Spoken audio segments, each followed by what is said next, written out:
I'm Sal. I'm Beth. We are the brewery lovers here to tell you about Tucson, Arizona. The reason we were in Tucson is we went to a rally of echoes. The Tucson Echo Rally, as a matter of fact. Correct. How many of us were there? There was supposed to be 104, but I don't think everybody actually made it, so I think there was just under 100. Like around 100 Winnebago Echoes. But it's fun because you get to see what all the other Echo owners are doing with their Echoes. And also we get to show ours, like, if you're interested. See all the different modifications we've done. We got some great new ideas. You'll see that in a future video. And it's just fun. You sit around the campfire, have a couple of beers. Talk about, like, where you've been that you really like. Yeah, it gives you ideas of, places that were not on our radar that we feel now we need to see. Yeah, you get a lot of tips of places to check out. So it's great fun. Speaking of sitting around the campfire and having a beer, would you like a beer? Are you going to make a fire? I'm not going to make a fire inside the Echo. Not intentionally. Never know with an Echo, but... Don't say that out loud. Yes, beer would be good. Okay. What do we got? We have, it's called Fog Lights from Moto Sonora. It's a hazy IPA. Oh, nice. That's this Tucson brewery that we visited. Yep. Which we really liked. Get there in a minute. Did. We also went to the Kitt Peak National Observatory. I knew about this place. I was thinking I knew about this place since I was a kid, and I was thinking, how did I know? I assumed it was National Geographic magazine, but I think it was actually Carl Sagan. It could have been Carl Sagan. It was Carl Sagan's TV show in the 80s. We spent a lot of our dating years watching Cosmos. We watched every episode. Hey, we're proud to admit that we're nerds. Yeah. But what a spectacular place. There's all these telescopes on top of a mountain. It's just fantastic. And we were worried about the drive up. We thought it was going to be really scary. It really wasn't. Beth had her eyes shut, I think. I didn't have my eyes shut. I was doing embroidery the whole way. But we've been on way scarier mountain roads than this one, so it was no problem. This is cool. This is inside the solar telescope, and that is the very table that the Apollo astronauts used to plot potential landing sites on the moon. They're building a science center. They're converting that old solar telescope, which is no longer used, to a science center for the community called Windows on the Universe. And within that is a sphere theater that was created by the National Oceanic and Atmospheric Administration, which for the weather. They're the weather people. But they do much more than that. And this thing was so cool. It was super cool. So it's this giant sphere, like, suspended in the middle of the room. And the computers project images on it. And sometimes it's the Earth, sometimes it's the sun, sometimes it's a star. It's current weather on Earth, all over the planet, where the sunspots are. Yeah.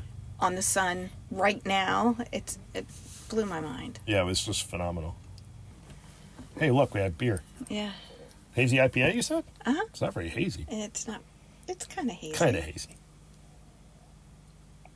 It smells nice. It smells like American hops, which you'd expect in a hazy IPA. Oh, yeah. Very fruity. Any notes here? Seattle inspired. So it's not a Vermont hazy IPA. So it's kind of, this is kind of a hybrid. That's why it reminds me of Fish Alley. Okay, that makes sense. Because Fish Alley is kind of a West Coast hazy, for lack of a better word. Also in southern Arizona, this crazy thing. This is Biosphere 2. Biosphere 1, by the way, is the Earth. Biosphere 2 was designed to replicate environments on the Earth. So there's a desert in there, there's a rainforest, there's an ocean, savanna, and 7 different climates. Environments. Yeah.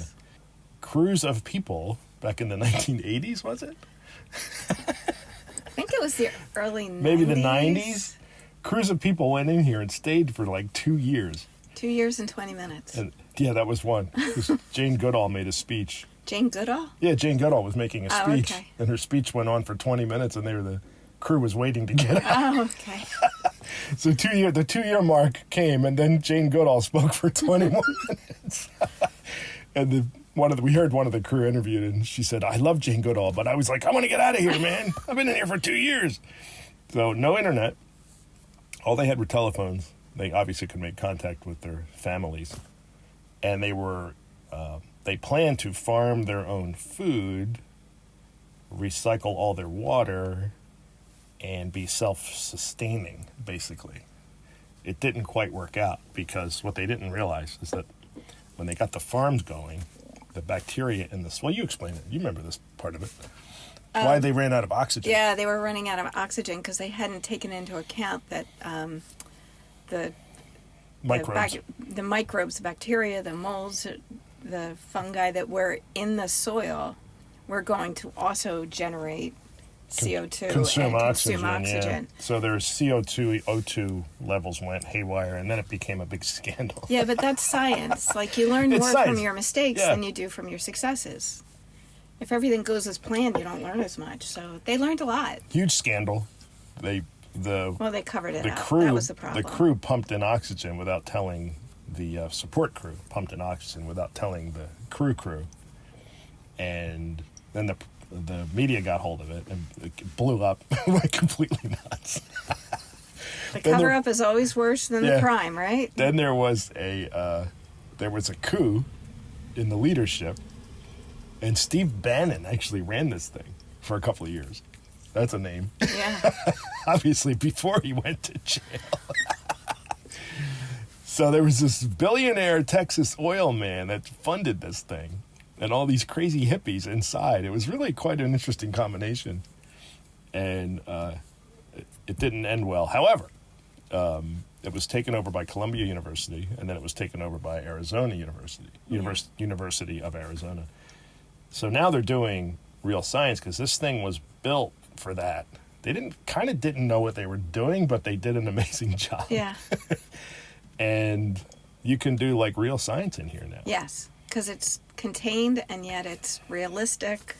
So They're doing ocean research, rainforest research, desert research. everything. They're doing all kinds of research that... They're using the ocean to study the effect of warming oceans on coral. warming and acidity changes. Yeah, that's right. And They're trying to make the coral more resilient because we're losing coral reefs. And where they used to have the big farms, they have repurposed them to study how water flows through the ground. Like, how does water get from a mountain to a well, kind of thing. And so it's really nice to see that it was really well made. Little details, like they had to come up with this caulk to make it airtight, and that caulk is still in perfect shape. 40 years later. Yep. 30 years, whatever it is. So they really did a lot right, and they had a ton of money to do it right. So it was just beautiful. The crew took turns cooking. They have this beautiful kitchen and dining room. Yeah, compared to what we live in, the place looked really spacious. Yeah, the kitchen was way bigger than our house. And each of the crew had an apartment. Kind of nice, actually. I would live there. We're about to leave Biosphere 2. Literally, I had turned the key on the Yeah, engine. yeah, just turned on Just the turned the engine truck. on. And I went, oh no. We heard this horrible sound. Like, what was scraping? Like, metal scraping. Like, and there was a family right in front of us with a truck and a pull behind. And they had driven over this very large rock. He didn't see the rock. Either a large rock or a small boulder, one or the other. So we jumped out to see if we could help them. And it was a young couple and one of their moms, like, kind of grandmom and this young couple. And he was really resourceful. Yeah. And just thought on his feet. And he's like, got the jack out. He starts jacking up the truck. Got the truck as high as he possibly could. And it just cleared the rock. And then they were like, well, now what are we going to do? And you said... Do you have a tow rope? Yeah, So we wrapped the rock in the tow rope, so we had a way to drag it out. So we moved the rock as opposed to trying to move the truck, which probably would have been. Truck really, was off the ground. There was no way the yeah, truck was going It wasn't anywhere. going anywhere. Like yeah. So we teamwork. The four of us heave-hoed this Yep. rock from under the truck. He moved the truck back, and we put the rock back where it belonged. You know, we're responsible people when Yeah. we were out there. So that was a fun little encounter. This is not a brewery. We weren't sure. We weren't sure if we were going to have time to see breweries or not, and we were in this really cool neighborhood, the warehouse neighborhood in Tucson. And we had heard about this place. I actually called the homebrew supply store and picked that guy's brain. He was great. It's like, yeah, what spot should we hit? You can always trust the homebrew supply guy. And he directed us to Tap and Bottle, which is basically it's a bar, but it's not just beer. So blended cocktails, wine, and beer. And they had a great Really nice selection. Great selection. They had a great bottle shop in the back. It was just a cool spot. Very chill. Lots of stuff on tap. Both cocktails, beer, and wine. We were fortunate that they had an Italian Pilsner on because I've been on an Italian Pilsner kick. Since Ludlam Island created a Italian Pilsner and named it after us, we've been looking for them because it's fun to compare. You know, how does Ludlam Island stack up? And so far, it stacks up very great. well. We liked the one we had here. I don't remember what it was called, but Salvatore's better. Anyway, this is probably one of the highest rated breweries in the town, right? Yes. Pueblo Vida? Pueblo Vida. 4.06 on Untapped. Yeah, over 4. So Again, it's over 4. Untapped you have to take with a grain of salt because it all depends on the neighborhood. A four in Tucson would not be anywhere near the same as a 4 in a place like San Diego or, Burlington, Vermont, where you have some of the best breweries in the world. But it was pretty darn good. It was good. Cute place, real chill. Everybody was kind of having a good time. And they had a prickly pear hazy IPA, which normally I wouldn't go for something like that because it sounds too weird. But it was pretty. But it was we liked pretty. the name. It was called Foraged. And prickly pears are everywhere in the desert Southwest, literally. They're alongside the highway. They're in everybody's front yard. The place is just... part of everybody's landscape. Yeah.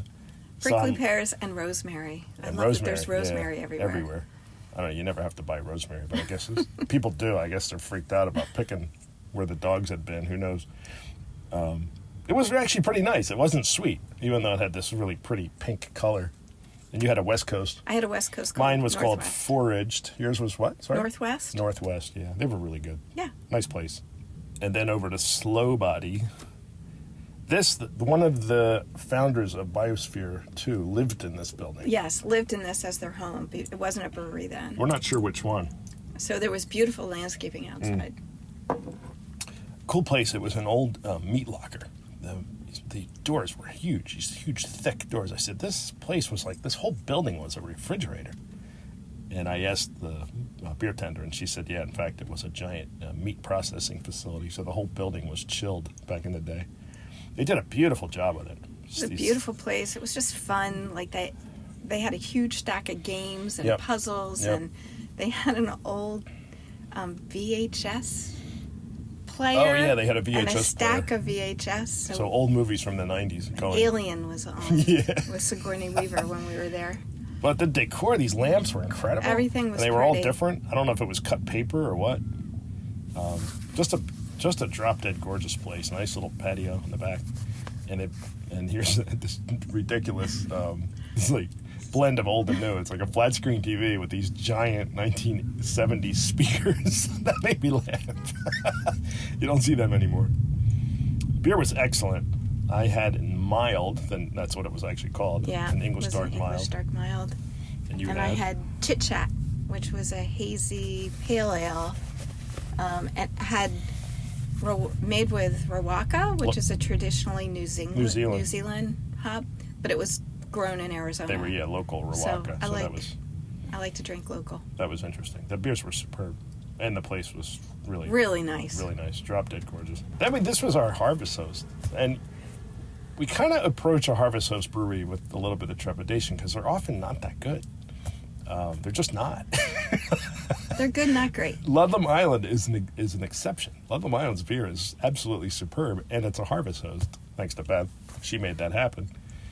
So we always are like, yeah, well, we'll go. We'll find something we'll like. We've been to Harvest Host breweries where the only thing you could drink was the porter, because all the light beers were just... It's easier to hide mistakes in a dark beer. Yeah. The beers here were really good, and we had such a great time. The server, Lizzie, was great. She was awesome. The locals were friendly and let me pet their dog. Super welcoming people. And they, kind of what they wanted to know what we were up to, and they had all kinds of tips and secrets for us, including, we learned, what did we learn? Who hangs out at this place? Well, he doesn't hang out there, but he gets beer there. Senator Mark Kelly. Who was also a former astronaut. Yeah. And he's married to Gabby Giffords, who was a former congresswoman. Mm-hmm. And unfortunately, Gabby Giffords somebody tried to kill her. There was an assassination attempt. And she had this really cool Ducati motorcycle, which she had to give up, obviously, after the shooting, because the guy got her. He just didn't kill her, thank God. So, by the way, this place is all about...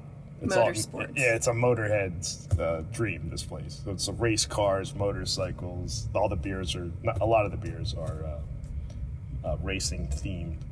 And here's Gabby Gifford's motorcycle. Yeah. How cool is that? Lots of stuff on tap, and a big variety. They had lagers, they had hazies, they had West Coast. But again, we found Italian Pilsner. Italian Pilsner is really taking off across the country. And this one was really good. Really good. What was it called? It was called Superleggera, which is like an Italian Ferrari thing, I think. I forgot to look it up. It's something to do with Italian motor racing. And you had... Victory or Death, which was a West Coast. And I had Catalina Highway, which was, again, made with all Arizona hops. Yeah, that's it's fun that when you see breweries and they're using local ingredients. We always try to try them if they're available. Really, really cool place. Really good beer. Awesome people. Can't say enough about this place. We really loved it. Yeah. It's like, I don't know, maybe a 3.8 on Untapped? I don't think I wrote it down. Yeah, it's well rated. So yes.